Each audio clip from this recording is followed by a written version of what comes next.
जय हिंद मेरे प्यारे साथियों, एक बार मैं फिर से आप सभी का स्वागत करता हूं आपके अपने YouTube चैनल शाक्या जी जीके क्लासेस में। मैं आशा करता हूं, उम्मीद करता हूं कि आप लोग अच्छे होंगे और अपनी तैयारी को बहुत ही शानदार तरीके से कर रहे होंगे। तो जैसा कि आप सभी को पता है, हमारी आरपीएफ की मॉडल पेपर सीरीज चल रही है और आज आरपीएफ का मॉडल पेपर 25वां है दोस्तों। बहुत ही इंपॉर्टेंट रहने वाला है ये मॉडल पेपर। इसमें रेलवे ने जैसे भी क्वेश्चन पूछे हैं, जो भी एक्सपेक्टेड क्वेश्चन बनते हैं वो लेके आए, तो क्लास को अंत तक वॉच करना, बहुत कुछ सीख कर जाओगे दोस्तों। ये आधा घंटा निकाल लो दोस्तों, हम जीके जैसे हर एक टॉपिक को छूने की कोशिश करेंगे, जो भी इंपॉर्टेंट बनते हैं, सभी क्वेश्चन एक्सपेक्टेड है, ठीक है।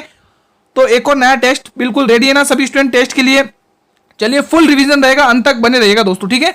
तो हम स्टार्ट करते हैं बिना देरी कर हमारी क्लास को। टेस्ट का पहला क्वेश्चन आपकी स्क्रीन पर है। कल हमने कितने क्वेश्चन कवर किए थे? 515 क्वेश्चन कवर किए थे। हम वहीं से स्टार्ट करेंगे। क्वेश्चन क्या बोल रहा है पहले ध्यान से पढ़ेंगे और हर क्वेश्चन का जवाब कमेंट सेक्शन में देंगे। कैलाश मानसरोवर यात्रा किस दर्रे से होकर की जाती है? बताइए आप सभी स्टूडेंट्स। बोमडीला दर्रा, लिपुलेख दर्रा, नाथुला दर्रा और यांग्याप दर्रा। मैं आप सभी से ये चाहता हूं कि इन चारों ऑप्शन में, ये चारों ऑप्शंस के आप लोग मुझे कमेंट करें इनकी लोकेशन किस किस स्टेट में है दोस्तों, ठीक है। बताइए, पहले तो इसका जवाब दें। कैलाश मानसरोवर यात्रा किस दर्रे से होकर की जाती है? सभी स्टूडेंट्स कमेंट बॉक्स में इसका जवाब देंगे। तो जितने भी स्टूडेंट्स यहाँ पे लिपुलेख दर्रा टिक कर रहे हैं, मैं उनकी बात से सहमत हूं दोस्तों। जी हाँ दोस्तों, ये लिपुलेख दर्रा किस स्टेट में आता है दोस्तों? तो ध्यान रखना, ये उत्तराखंड का है। मैं इसको शॉर्ट में यूके लिख रहा हूं, उत्तराखंड का दर्रा ये, ठीक है। बोमडीला दर्रा किस में आता है दोस्तों? अरुणाचल प्रदेश। किस में आता है? अरुणाचल प्रदेश में। अरुणा लिख रहा हूं तो आप लोग समझ जाएगा, अरुणाचल प्रदेश, ठीक है। और नाथुला दर्रा किस में आता है दोस्तों? सिक्किम में आता है। किस में आता है? सिक्किम में। सिक्किम, ठीक है दोस्तों, सिक्किम में आता है। यांग्याप दर्रा भी दोस्तों अरुणाचल प्रदेश में ही आता है, ठीक है। तो इनकी लोकेशन आप लोग अच्छे से दिमाग में बिठा के रखना दोस्तों, ठीक है। एग्जाम में पूछे जाते हैं ये दर्रे, बहुत ही इंपॉर्टेंट क्वेश्चन बनते हैं यहां से। अगला क्वेश्चन आपकी स्क्रीन पर है। हमारा अगला क्वेश्चन क्या कह रहा है? 517, बहुत ही शानदार क्वेश्चन है। कायसु ब्रह्मानंद रेड्डी राष्ट्रीय उद्यान किस राज्य में स्थित है? बताइए सभी स्टूडेंट्स। तेलंगाना, उत्तराखंड, महाराष्ट्र या मध्य प्रदेश? सभी स्टूडेंट कमेंट बॉक्स में बताएंगे और टेस्ट अपना ईमानदारी से देंगे। कौन कितने क्वेश्चन सही करेगा वो आप लोग कमेंट बॉक्स में बताएंगे। ये सब दोस्तों आप लोगों के लिए ही रहेगा दोस्तों, ठीक है। तो आप लोग कमेंट जरूर करिएगा, आपने कितने क्वेश्चन सही किए, आपकी कैसी तैयारी चल रही है, ठीक है। बताइए दोस्तों, अंत तक बने रहेंगे तो दोस्तों बहुत कुछ सीख कर जाएंगे। अभी तक रेलवे ने जिस भी एग्जाम में जो भी क्वेश्चन पूछे गए, उन्हीं से मैं आपको क्वेश्चंस लेके आता हूं, जो भी इंपॉर्टेंट बनते हैं और जो भी एक्सपेक्टेड क्वेश्चन बनते हैं, ठीक है। तो यहां से आप लोग क्या ऑप्शन टिक करेंगे? कायसु ब्रह्मानंद रेड्डी राष्ट्रीय उद्यान किस राज्य में स्थित है दोस्तों? सभी स्टूडेंट्स कमेंट बॉक्स में बताइएगा। तो जितने भी स्टूडेंट्स दोस्तों यहां पर ऑप्शन नंबर ए को टिक कर रहे हैं, मैं उनकी बात से पूरी तरह सहमत हूं दोस्तों। ये जो कायसु ब्रह्मानंद रेड्डी राष्ट्रीय उद्यान है ना, वो तेलंगाना में दोस्तों। आज मैं नया लेके आया हूं दोस्तों कंटेंट, क्योंकि दोस्तों आप रोज ही इंपॉर्टेंट जो भी बनते हैं वो क्वेश्चन देखते हो, लेकिन आज थोड़ा हटके है दोस्तों, ठीक है। तो तेलंगाना में आप एक तो ध्यान रखेंगे कायसु ब्रह्मानंद रेड्डी राष्ट्रीय उद्यान, और दूसरा ध्यान रखेंगे तेलंगाना में दोस्तों मृगावनी राष्ट्रीय उद्यान। क्या है नाम? मृगावनी, मृगावनी राष्ट्रीय उद्यान, मृगावनी उद्यान, ठीक है। एक तो आप ये ध्यान रखेंगे मृगावनी उद्यान, ठीक है। और दूसरा इसमें और ध्यान रखेंगे महावीर हरिणा वनस्थली, महावीर हरिणा वनस्थली, महावीर हरिणा वनस्थली राष्ट्रीय उद्यान, महावीर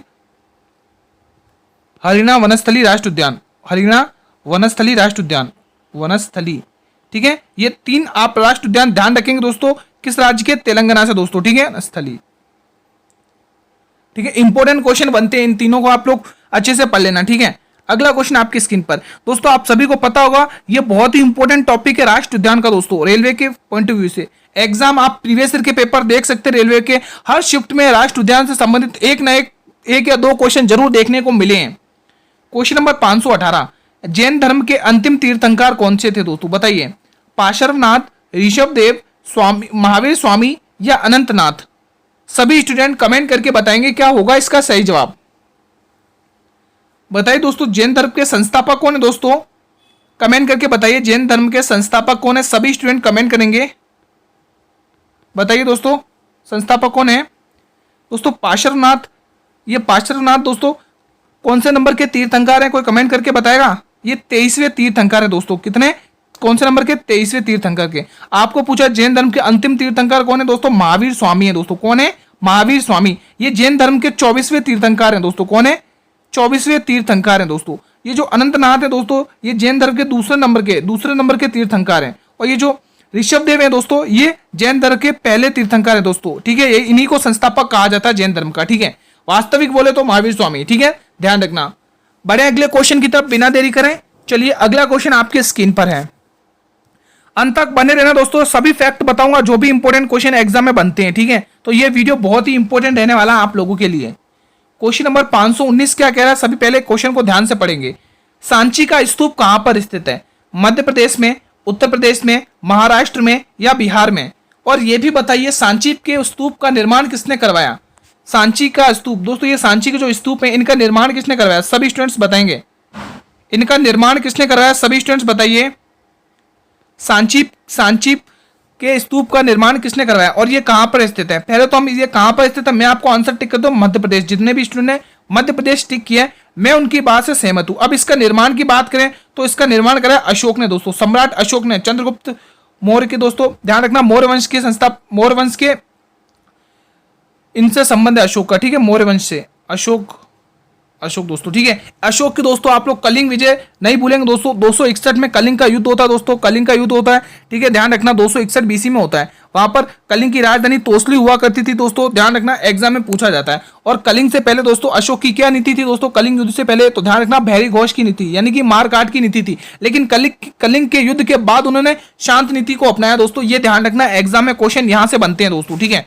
तो मैंने अभी आपको बताया सांची के स्तूप मध्य प्रदेश में है और इसकी स्थापना अशोक ने करी है दोस्तों, आप सभी बच्चे जान गए दोस्तों, ठीक है। और दोस्तों ध्यान रखना ये जो सांची के स्तूप है ना दोस्तों, इसको यूनेस्को की साइट में भी शामिल किया है दोस्तों। यूनेस्को की साइट में कब शामिल किया? 1989 में, 1989 में दोस्तों इसको यूनेस्को की सूची में शामिल किया दोस्तों। यूनेस्को का मुख्यालय कहां पर है बताइए? यूनेस्को के विश्व विरासत सूची में शामिल किया दोस्तों, ठीक है। एग्जाम में पूछा जाता है, मुख्यालय पेरिस में, ध्यान रखना। अगला क्वेश्चन आपके स्क्रीन पर है, क्वेश्चन नंबर 520 है, कमेंट करिए दोस्तों। इस क्वेश्चन को स्टार्ट करने से पहले मैं आपको कुछ बता देता हूं। हमने दोस्तों आरपीएफ के लिए आपके लिए क्लासेस 65 कंप्लीट करी हैं। आप लोग चैनल पर विजिट करके देख सकते हैं, प्लेलिस्ट का लिंक वीडियो के डिस्क्रिप्शन में दिया हुआ है। इन 65 क्लासेस के अंदर लगभग 1400 क्वेश्चंस कवर किए दोस्तों, 1400 क्वेश्चंस, बहुत ही इंपॉर्टेंट क्वेश्चन है। अगर आपको इनकी फ्री ऑफ कॉस्ट पीडीएफ चाहिए तो टेलीग्राम चैनल को ज्वाइन कर लो, लिंक वीडियो के डिस्क्रिप्शन बॉक्स में दिया हुआ है। आपको हर क्लास की पीडीएफ बिल्कुल फ्री ऑफ कॉस्ट मिल जाएगी। और जो अभी प्रेजेंट में मॉडल पेपर चल रही है सीरीज, उसकी भी प्लेलिस्ट आपको मिल जाएगी। टेलीग्राम चैनल को ज्वाइन कर लें। अब क्वेश्चन को स्टार्ट करते हैं। हड़प्पा सभ्यता के कस्बों को किस पैटर्न पर रखा जाता है बताइए? रखा जाता था rectangular grid, radial grid, circular grid या इनमें से कोई नहीं। बहुत ही प्यारा सा क्वेश्चन है, सभी स्टूडेंट कमेंट करेंगे इस प्रश्न के लिए क्या रहेगा सही जवाब।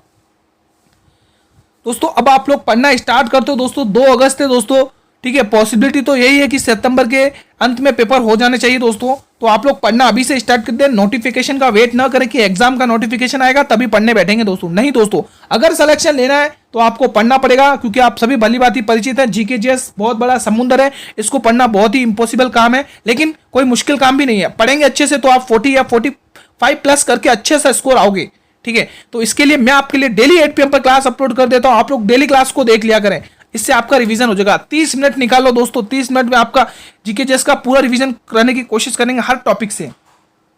तो यहां से जितने भी स्टूडेंट रेक्टेंगुलर ग्रिड को टिक कर रहे हैं मैं उनकी बात से सहमत हूं दोस्तों। आप सभी को पता होगा दोस्तों, ये हड़प्पा सभ्यता दोस्तों नगर नियोजन सभ्यता दोस्तों है ना। हड़प्पा सभ्यता को ही दोस्तों सिंधु सभ्यता भी कहा जाता है दोस्तों, क्यों कहा जाता है? क्योंकि सिंधु सभ्यता में सबसे पहला खोजा गया शहर भी हड़प्पा है, इसलिए दोस्तों इसको हड़प्पा शहर को सिंधु सभ्यता भी कहा जाता है, ठीक है। तो यहाँ पर ये नगर नियोजन सभ्यता है दोस्तों, ध्यान रखना, नगर नियोजन, ठीक है। एग्जाम में पूछ ली जाती है हड़प्पा सभ्यता कैसी है, तो नगर नियोजन है, नगर नियोजन। बढ़े अगले क्वेश्चन की तरफ बिना देरी करें। नेक्स्ट क्वेश्चन आपकी स्क्रीन पर है, कमेंट करिएगा। आपको हर क्वेश्चन का जवाब कमेंट बॉक्स में देना है साथियों, ठीक है। क्वेश्चन नंबर 521 क्या कह रहा है? भारत का मूल संविधान अंग्रेजी में किसके द्वारा हाथों से लिखा गया है? बहुत ही इंपॉर्टेंट क्वेश्चन है, रट लें इसको अच्छे से, इंपॉर्टेंट क्वेश्चन में मार्क कर लें। प्रेम बिहारी रायजादा, HVR अयंगर, SN मुखर्जी या वसंत कृष्ण वैद? दोस्तों यहां पर बात करिए कि मूल संविधान को अंग्रेजी भाषा में किसने लिखा। अगर मैं आपको यहां से क्वेश्चन कर लूं कि हिंदी भाषा में किसने लिखा, तो आप लोग कमेंट करेंगे। मूल संविधान को दोस्तों हिंदी भाषा में किसने लिखा, कमेंट करिए। हिंदी भाषा में, हिंदी भाषा में भी आप लोग कमेंट कर दिए लगे हाथ, ताकि ये भी हमारा कवर हो जाए। चाहे अंग्रेजी में पूछ ले चाहे हिंदी में पूछ ले, हम दोनों ही सही करके आएंगे। बताइए पहले तो आप लोग अंग्रेजी में किसने लिखा संविधान को कमेंट करिएगा सभी स्टूडेंट्स। क्या होगा इसका सही जवाब, कमेंट बॉक्स में बताएं।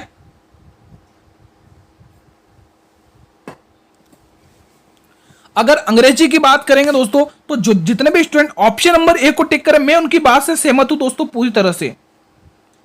तो मूल संविधान अंग्रेजी भाषा में हाथों से किसने लिखा है दोस्तों? प्रेम नारायण बिहारी राय ज्यादा दोस्तों, ठीक है, प्रेम बिहारी नारायण राय ज्यादा, ठीक है, ध्यान रखना। अब बात करिए हिंदी में, तो हिंदी में भी ध्यान रखेंगे, वसंत कृष्ण वैद ने लिखा है। किसने लिखा है? वसंत कृष्ण वैद, वसंत कृष्ण वैद, वसंत कृष्ण वैद, इन्होंने दोस्तों हाथों से हिंदी में संविधान लिखा है दोस्तों, ध्यान रखना, ठीक है। दोनों ही क्वेश्चन आपके बनते हैं। अगला क्वेश्चन आपके स्क्रीन पर है, क्वेश्चन नंबर 522 क्या कह रहा है, ध्यान से पढ़ेंगे। क्वेश्चन कह रहा है कि ताप के स्थानांतरण को किस उपकरण में मापा जाता है, बताइए। हाइड्रोमीटर में, गैल्वेनोमीटर में, मैनोमीटर में या कैलोरीमीटर में। बहुत ही प्यारा सा क्वेश्चन आपके स्क्रीन पर है, सभी स्टूडेंट कमेंट बॉक्स में इसका जवाब देंगे। क्या रहेगा इसका सही जवाब, बताइए दोस्तों सभी स्टूडेंट्स। क्लास को पूरा अंत तक वॉच करना दोस्तों, 30 मिनट निकाल लो दोस्तों, आप लोग बहुत ही अच्छा सा रिवीजन हो जाएगा, ठीक है। आप लोग टारगेट सेट कर लो दोस्तों, ठीक है। आपको जैसा अच्छा लगे, चाहे आप इवनिंग टाइम में दोस्तों, चाहे आप मैथ पढ़ो, ठीक है, चाहे रीजनिंग पढ़ो, जीके जीएस दिन में पढ़ लो पूरा अच्छे से। उसके बाद 8 PM पर क्लास आ जाती है, आप लोग उसमें अपना मॉक टेस्ट या भी जो भी आपको टेस्ट चल रहा है वो टेस्ट दिया करो। उससे आपकी तैयारी पता चलेगी कि आप लोगों को कहाँ और मेहनत करनी है, किस टॉपिक में आप वीक हो, यह आपको पता चलेगा। इसीलिए मैं आपके लिए टेस्ट कंडक्ट करा रहा हूँ डेली बेसिस पर, ताकि आपको पता चले कि आपके किस टॉपिक में कमजोरी है, किस टॉपिक को स्ट्रॉन्ग करना है जीके जीएस में, ठीक है। तो इसलिए आपके लिए टेस्ट डेली कंडक्टेड कराए जाते हैं दोस्तों, ठीक है। तो यहाँ से आप लोग क्या ऑप्शन टिक करेंगे? ऑप्शन नंबर डी को टिक करें। मैं सभी की बात से सहमत हूँ, कैलोरीमीटर, ठीक है। अगला क्वेश्चन आपकी स्क्रीन पर है। अगर ये क्लास आपको अच्छी लग रही हो साथियों, तो एक बार इस क्लास को सभी स्टूडेंट दिल से लाइक कर देंगे और अपने सभी मित्रों के साथ इस क्लास को शेयर करेंगे। आप भी पढ़िए और उन्हें भी शेयर करिए दोस्तों, ठीक है। क्वेश्चन क्या कह रहा है 523, ध्यान से पढ़ेंगे। मामल्लपुरम मंदिर का निर्माण किस वंश के द्वारा कराया गया था दोस्तों, बताइए। पांड्या वंश, पल्लव वंश, चोल वंश, शेर वंश। आप गुरुजी ये तो बता देंगे कि किस वंश ने इसका निर्माण करवाया, लेकिन किस राजा ने निर्माण कराया वो भी बताइए। तो जी हाँ दोस्तों, वो भी बताएंगे। पहले आप लोग वंश टिक करें। वंश आप लोग क्या टिक करेंगे? पल्लव वंश। मैं आपकी बात से सहमत हूं दोस्तों।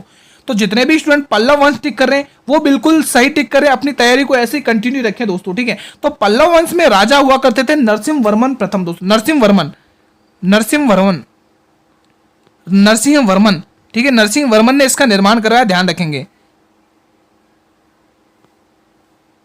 ठीक है। नरसिंह वर्मन दोस्तों, ठीक है। मामल्लपुरम मंदिर दोस्तों, इसकी लोकेशन कहाँ है? लिख लीजिए, तमिलनाडु में दोस्तों। कहां पर? तमिलनाडु,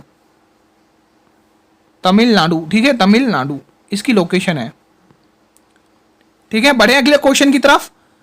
चलिए दोस्तों, ये रेलवे का फेवरेट टॉपिक है दोस्तों, मंदिर। आप उत्तर के मंदिर और दक्षिण के मंदिर अच्छे से रट लेना। ये मंदिर वाला टॉपिक आपको नहीं छोड़ना है दोस्तों। मंदिर हो गया, राष्ट्र उद्यान हो गया, जनगणना हो गया, सौर मंडल हो गया दोस्तों, ठीक है, प्रसिद्ध उपाधियां हो गई दोस्तों, ठीक है। ये टॉपिक तो आपको बिल्कुल, लोक नृत्य होगा, बिल्कुल भी नहीं छोड़ना है। क्वेश्चन 524, भारत में जीडीपी का निर्धारण किसके द्वारा किया जाता है, बताइए। केंद्रीय सांख्यिकी कार्यालय के द्वारा, वित्त मंत्रालय के द्वारा, स्थायी समिति के द्वारा या वित्त आयोग के द्वारा। वित्त आयोग दोस्तों अनुच्छेद 280 में है दोस्तों, ध्यान रखना। वित्त आयोग अनुच्छेद 280 में है, वित्त आयोग अनुच्छेद 280 में है दोस्तों, आर्टिकल 280 में आता है दोस्तों वित्त आयोग। तो जीडीपी का निर्धारण किसके द्वारा किया जाता है? जितने भी स्टूडेंट यहां पर ऑप्शन नंबर ए को लॉक कर रहे हैं, मैं उनकी बात से सहमत हूं। यहां से ऑप्शन नंबर आपका बिल्कुल सही जवाब जाएगा। अगला क्वेश्चन आपके स्क्रीन पर है, क्वेश्चन नंबर 525। बहुत ही शानदार क्वेश्चन है दोस्तों। ये हेड क्वार्टर वाला टॉपिक भी बहुत ही इंपॉर्टेंट है। कोई भी एग्जाम हो रेलवे का, उसमें आप हर शिफ्ट देख सकते हैं, ये मुख्यालय से संबंधित क्वेश्चन जरूर पूछा गया है। और दो और बता देता हूं, जैसे नदियों के किनारे बसे हुए शहर, ये भी बहुत इंपॉर्टेंट टॉपिक है। और अदर कंट्रीज की कैपिटल्स और उनकी करेंसी, ये भी इंपॉर्टेंट टॉपिक है, ठीक है। तो सिडबी का मुख्यालय कहां पर स्थित है? आगरा, मुंबई, लखनऊ या दिल्ली, बताइए दोस्तों। सिडबी का मुख्यालय कहां पर है? आप लोग मुझे बताएंगे कि सिडबी का मुख्यालय कहां पर है, पहले तो ये बताएं। फिर सिडबी की स्थापना कब हुई ये भी बताइए। इसकी स्थापना कब हुई सभी स्टूडेंट्स ये भी बताएंगे। इसकी स्थापना पहले मैं आपको बता देता हूं, 2 अप्रैल 1990 में हुई दोस्तों। कब हुई? आप लोग इसकी स्थापना लिख रहे हैं 2 अप्रैल 1990। 2 अप्रैल 1990। 1990 में क्या हुई? इसकी स्थापना है दोस्तों, ध्यान रखना। और इसका मुख्यालय कहां पर है? लखनऊ में। यूपी की कैपिटल लखनऊ दोस्तों। और इसके दोस्तों अध्यक्ष कौन है दोस्तों? सिडबी के अध्यक्ष कौन है? वर्तमान अध्यक्ष कौन है दोस्तों? अध्यक्ष वर्तमान में बता सकता कोई? तो इनके अध्यक्ष वर्तमान में 2024 की बात हो रही है, ठीक है, 2024 वर्तमान में कौन है? शिव सुब्रमण्यम अय्यर, शिव सुब्रमण्यम अय्यर, शिव सुब्रमण्यम अय्यर, सुब्रमण्यम अय्यर, शिव सुब्रमण्यम अय्यर, ध्यान रखना, शिव सुब्रमण्यम अय्यर है दोस्तों, ठीक है, इसके वर्तमान में अध्यक्ष। अगला क्वेश्चन आपकी स्क्रीन पर आता हुआ है, क्वेश्चन नंबर 526।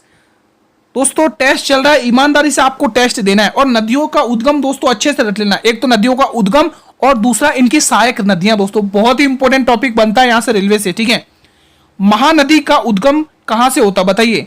सिहावा की पहाड़ियां, ब्रह्मगिरी की पहाड़ियां, महाबलेश्वर चोटी या दार्जिलिंग पहाड़ी से, बताइए।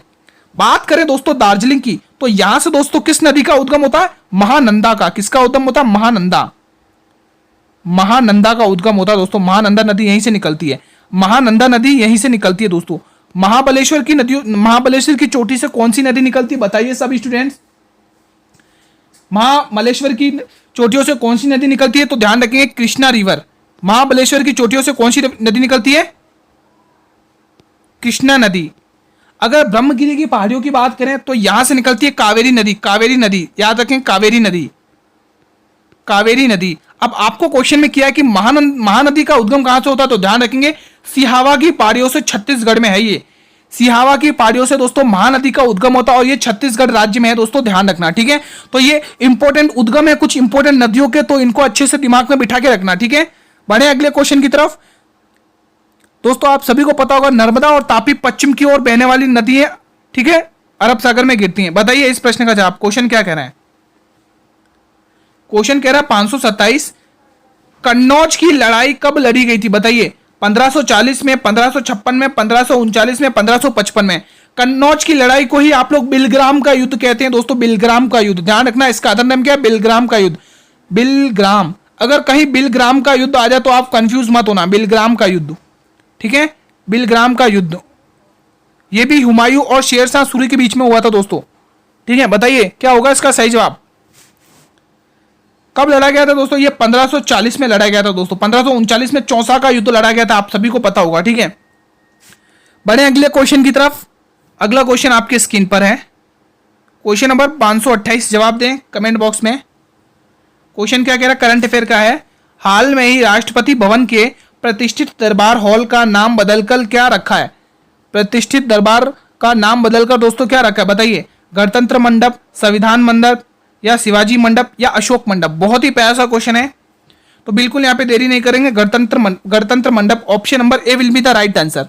क्लास अगर अच्छी लग रही हो तो क्लास को लाइक करें और चैनल पर भी पहली बार विजिट करें तो चैनल को भी सब्सक्राइब कर लेना दोस्तों। 529 क्वेश्चन क्या मिल रहा है? 2011 की जनगणना के अनुसार न्यूनतम साक्षरता दर किस राज्य की? बहुत ही प्यारा सा क्वेश्चन है।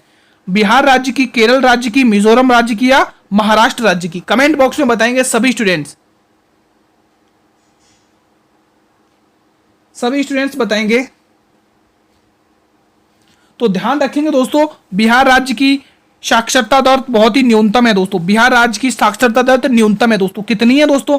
तो आप लोग ध्यान रखना 61.8% है। कितनी है?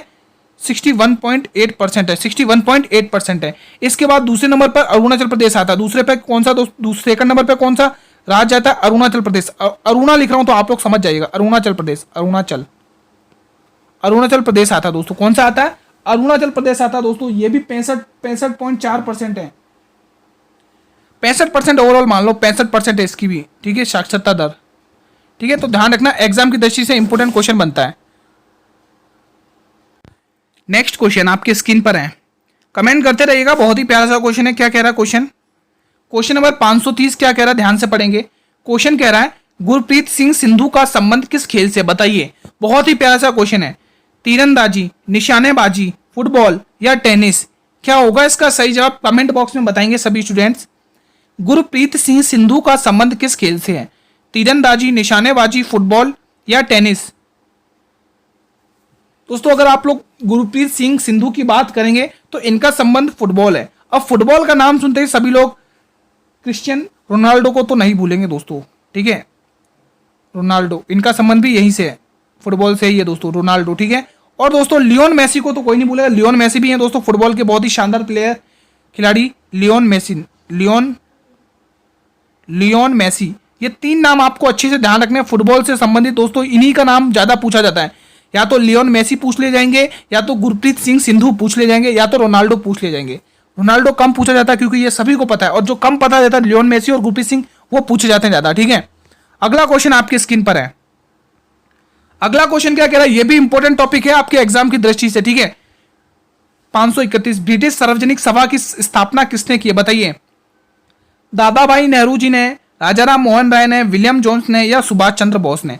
बात करें सुभाष चंद्र बोस की, इन्होंने फॉरवर्ड ब्लॉक की स्थापना करी है। फॉरवर्ड ब्लॉक की स्थापना करी है। फॉरवर्ड ब्लॉक की स्थापना करी है इन्होंने ही दोस्तों। विलियम जोन्स ने एशियाटिक सोसाइटी की स्थापना करी, एशियाटिक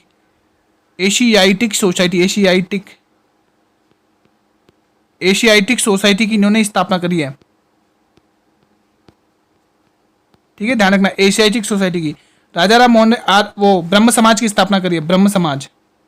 वेदांत कॉलेज की भी इन्होंने स्थापना करी है, ध्यान रखना, ब्रह्म समाज, ठीक है। तो इसका सही जवाब दादा भाई नेहरू जी जाएगा। जितने भी स्टूडेंट्स ऑप्शन नंबर ए टिक कर रहे, मैं उनकी बात से सहमत हूं दोस्तों। इनको ग्रैंड ओल्ड मैन कहा जाता है दोस्तों, दादा भाई नेहरू जी को, ध्यान रखना, एग्जाम में पूछा गया क्वेश्चन है। अगला क्वेश्चन आपके स्क्रीन पर है, क्वेश्चन नंबर 532 क्या कह रहा है, पहले ध्यान से पढ़ेंगे। क्वेश्चन नंबर 532 क्या कह रहा है, ध्यान से पढ़िए। क्वेश्चन कह रहा है कि निम्न में से कौन सा हिमाचल प्रदेश का लोकप्रिय नृत्य है, चैंपियन, अलकेप, चरबा या माता। दोस्तों ये माता वाला ऑप्शन आपको सही से नहीं दिख रहा होगा, मैं एक बार इसको सही से लिख देता हूं। एक ऑप्शन और है इसमें माता वाला, यहां पर लिख लीजिए, डी ऑप्शन आप लोग यहां पे लिख लिया माता, ठीक है, ये डी ऑप्शन आपका है। बताइए निम्न में से कौन सा हिमाचल प्रदेश का लोकप्रिय नृत्य, बताइए दोस्तों कौन सा है, चैंपियन, अलकेप, चरबा या माता। सभी स्टूडेंट्स बताएंगे। तो जितने भी स्टूडेंट्स यहां पर भी कौन सा ऑप्शन टिक करेंगे, बताइए कौन सा, चैंपियन, अलकेप या चरबा या माता।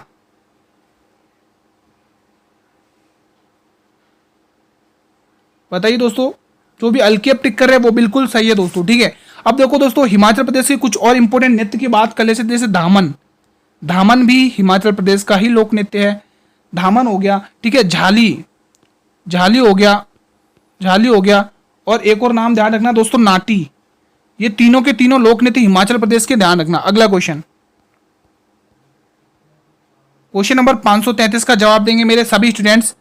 बहुत ही प्यारा सा क्वेश्चन है, कमेंट करिए। क्या कह रहा है क्वेश्चन, किस खेल में पेन होल्डर ग्रिप, बहुत ही इंपॉर्टेंट क्वेश्चन है, पेन होल्डर ग्रिप का प्रयोग किया जाता है, बताइए। बैडमिंटन, टेबल टेनिस, क्रिकेट या हॉकी। सभी स्टूडेंट कमेंट करके बताएंगे कि किस खेल में पेन होल्डर ग्रिप का प्रयोग किया जाता है, बताइए क्या होगा इसका सही जवाब। तो जितने भी स्टूडेंट्स यहाँ पे टेबल टेनिस टिक कर रहे हैं, मैं उनकी बात से पूरा सहमत हूं दोस्तों। टेबल टेनिस में दोस्तों कितने प्लेयर होते, कितने खिलाड़ी होते, कितने खिलाड़ी होते, बताइए। टेबल टेनिस में खिलाड़ियों की संख्या बताइए, खिलाड़ियों की संख्या आप सभी स्टूडेंट कमेंट बॉक्स में बताएंगे, ठीक है। अब दोस्तों टेबल टेनिस को ही दोस्तों और क्या कहा जाता है, ध्यान रखना, पिंग पोंग। क्या कहा जाता है, पिंग पोंग, इसी को कहा जाता है। इसका अदर नेम क्या, पिंग पोंग, पिंग पोंग कहा जाता है इसको, ठीक है, पिंग पोंग। ध्यान रखिएगा, एग्जाम में ये क्वेश्चन बहुत बार पूछा गया है, पिंग पोंग के नाम से कौन सा खेल जाना जाता है। तो बच्चे अक्सर गलत करके आते हैं, लेकिन आपको गलत नहीं करना है। अगला क्वेश्चन आपकी स्क्रीन पर है। हम आपकी तैयारी को मजबूत करने के लिए दोस्तों daily practice set, daily test लेके आते हैं आप लोगों के लिए, ताकि आपको आपकी कमजोरी पता चले कि आपको कौन सा टॉपिक पढ़ना है, किस टॉपिक में आपकी कमजोरी है, ठीक है। उदंतपुरी दोस्तों, यहाँ पे अदंतपुरी होगा, ठीक है। अदंतपुरी विश्वविद्यालय किस राज्य में स्थित है, ओदंतपुरी है दोस्तों। यहाँ पे आप लोग यहाँ पर टिक करके ओदंतपुरी टिक करें, यहाँ पे ओदंतपुरी कर लें भाई, ओदंतपुरी। मैं यहाँ पे लिख देता हूँ आप लोग, ओदंतपुरी, ओदंतपुरी, ओदंतपुरी, ठीक है। ओदंतपुरी विश्वविद्यालय किस राज्य में स्थित है, बताइए। असम राज्य में, बिहार राज्य में, केरल राज्य में या गोवा राज्य में, बताइएगा सभी स्टूडेंट। बहुत ही इंपॉर्टेंट क्वेश्चन बनता है, ओदंतपुरी विश्वविद्यालय किस राज्य में स्थित है। तो जितने भी स्टूडेंट्स यहाँ पर ऑप्शन नंबर बी को टिक कर रहे हैं, मैं उनकी बात से पूरी तरह सहमत हूं दोस्तों। ओदंतपुरी विश्वविद्यालय बिहार राज्य में स्थित है। किसने ऑप्शन नंबर बी को टिक किया है? किसने ऑप्शन नंबर बी को टिक किया दोस्तों? इसकी स्थापना किसने करी थी? पाल नरेश गोपाल ने करी थी इसकी स्थापना। इसकी स्थापना किसने करी? गोपाल ने करी थी दोस्तों 7वीं शताब्दी में। ठीक है दोस्तों, ध्यान रखना दोस्तों इस पर दोस्तों, ओदनपुरी विश्वविद्यालय पर दोस्तों इस पे 1197 में बख्तियार खिलजी ने आक्रमण किया था दोस्तों। बख्तियार खिलजी ने इस पर आक्रमण किया था, ध्यान रखना, बख्तियार खिलजी ने इस पर आक्रमण किया था। ठीक है, तो यहां से बी ऑप्शन आपका सही जवाब जाएगा। बढ़े अगले क्वेश्चन की तरफ, बिना देरी करें, बिना समय गवाए। चलिए अगला क्वेश्चन आपकी स्क्रीन पर, अंतिम प्रश्न है क्लास का, और ये दोस्तों राजधानी वाला टॉपिक है, बहुत ही इंपॉर्टेंट है साथियों, ध्यान रखना। क्वेश्चन नंबर 535 क्या कह रहा बताइए? जापान की राजधानी क्या है? बीजिंग, बर्लिन, मॉस्को या टोक्यो? कमेंट करके बताएंगे। बहुत ही प्यारा सा क्वेश्चन बनता है यहां से एग्जाम की दृष्टि से। क्या होगा इसका सही जवाब? जापान की राजधानी क्या है दोस्तों, जल्दी से बताइए। तो जितने भी स्टूडेंट जापान की राजधानी टोक्यो टिक कर रहे हैं, मैं उनकी बात से सहमत हूं। तो टोक्यो इस प्रश्न का बिल्कुल सही जवाब जाएगा। ये बीजिंग किस राज्य की राजधानी, किस देश की राजधानी है? तो ये चीन की राजधानी है दोस्तों। ये किस देश की राजधानी साथियों? ये बीजिंग किस देश की राजधानी दोस्तों, ध्यान रखेंगे यहां पर ये चीन की राजधानी है। बीजिंग किस देश की राजधानी साथियों, ध्यान रखना, चीन की राजधानी। किस देश की राजधानी है ये? चीन की। मैं यहां पे लिख देता हूं चीन की राजधानी है ये बीजिंग। ठीक है, बीजिंग किस देश की राजधानी? चीन की है। बर्लिन किस देश की राजधानी दोस्तों? तो ध्यान रखें, बर्लिन आपके जर्मनी की राजधानी है, जर्मनी की। आप लोग मुझे बताइए ये जो बर्लिन शहर है ये किस नदी के तट पर बसा हुआ है दोस्तों, बताइए। ये जर्मनी का जो बर्लिन शहर है ये किस नदी के किनारे बसा हुआ, कमेंट बॉक्स में बताइए। अब बात करते हैं दोस्तों ये मास्को राजधानी है रूस की। किसकी राजधानी है साथियों? ये मास्को राजधानी है रूस की दोस्तों। एग्जाम की दृष्टि से इंपॉर्टेंट बनता है जो आपके सामने दोस्तों। ठीक है, अब कुछ दोस्तों मैं आपको दोस्तों कुछ इंपॉर्टेंट प्रश्न बता देता हूं होमवर्क के लिए। जैसा कि आप सभी को पता हम डेली होमवर्क लेके आते हैं, तो आपके लिए होमवर्क के कुछ क्वेश्चंस बता देता हूं। आज हमारा होमवर्क का क्वेश्चन रहेगा त्योहारों से संबंधित। ठीक है, तो पहले आप लोग मुझे बताइए, पहला क्वेश्चन, ये विशाखा उत्सव किस राज्य का? विशाखा उत्सव। और दूसरा आप लोग मुझे बताइए दुर्गम्मा उत्सव किस राज्य का? दुर्गम्मा।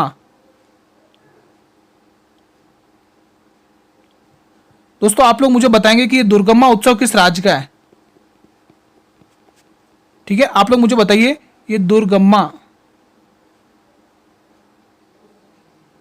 ये यहां पर मात्रा नहीं आई। ठीक है, विशाखा उत्सव किस राज्य से संबंधित है? दुर्गम्मा उत्सव बताना है दोस्तों। और तीसरा बताना है सरहुल बताना है, सरहुल। चौथा आपको बताना है कमेंट बॉक्स में भोजली। पांचवा आपको बताना है हरेली। ये सभी उत्सव आपको कमेंट बॉक्स में बताना। और एक छठा और लिख लो, बेखो उत्सव। ये 6 उत्सव आपको कमेंट बॉक्स में बताना। मैं सभी के कमेंट देखूंगा, ये आज का होमवर्क है आपका।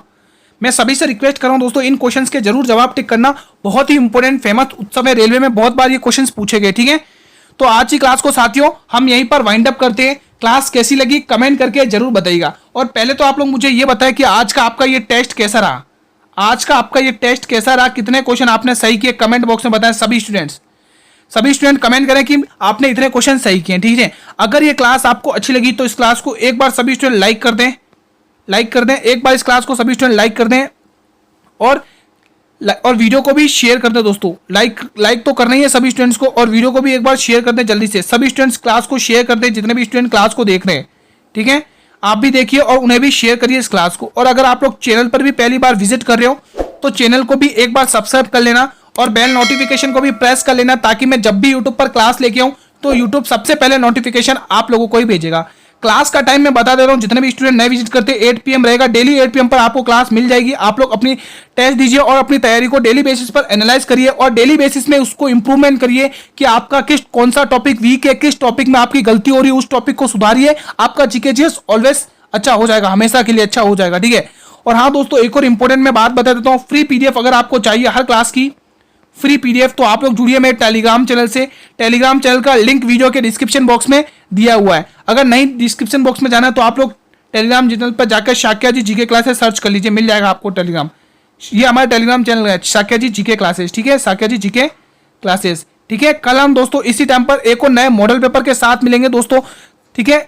नई उमंग के नए जोश के साथ आप लोग तैयारी करते रहिए। तब तक के लिए साथियों, जय हिंद, जय भारत, वंदे मातरम, धन्यवाद।